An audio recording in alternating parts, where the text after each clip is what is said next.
30 хоногт 3 сая хуримтлуулъя 18 дахь өдөр хэрхэн өнгөрсөн бэ? За өглөө босоод өнөөдөр чи 9 сарын 1 учраас ээждээ минь хүрэгчээд за дүүнэртэйгээ бас таарсан. Дүүнэр маань азтан болоод нэрж бэлэг авсан. За бид хоёр за өглөөний цайж өчөөд нисэх рүү 2 дуудлага аваад үлзий торооллоосоо үлзийтийнхээ автобусыг хүлээгээд байж гинөө.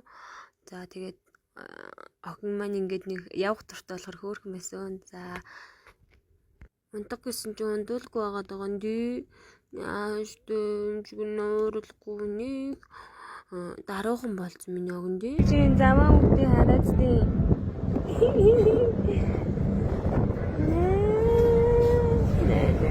Замаараа таач гингүүд ингээ болон мочоо наалдаад байгаа. Яа халууцаг үтч. Тэр бомон залуус ороод тэр эмчилгээ хийх гээд ирсэн байна. Халуун минь автобус авахныг бодол алхлаа. Ийм гоё цэцгэнд умсан айлт ирсэн байт юм а тий. Юу. Яа ямар гоё юм тий. За ийм байна. Гоё юм бэ. За тэр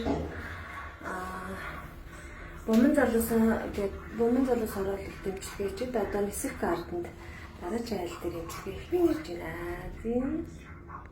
Эмчилгээ хийлгсэн юм маань ястай мундаг хөдөлмөрч нээж байна гэд намайг дэмжиж юм бэлэг өгсөн гоё.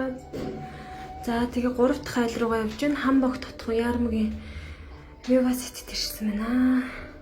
Ингээ 3 дахь айлаас гараад явж нөө эмчилгээгээ чи маргааш бас хийхэр боллоо.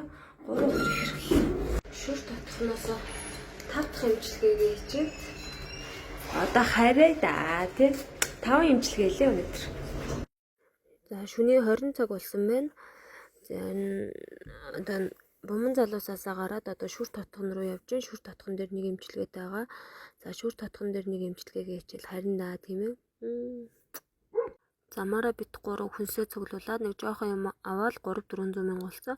За тэгээ нийт дүн маань 150-ыг хийгээд 600 мянга болсон байна.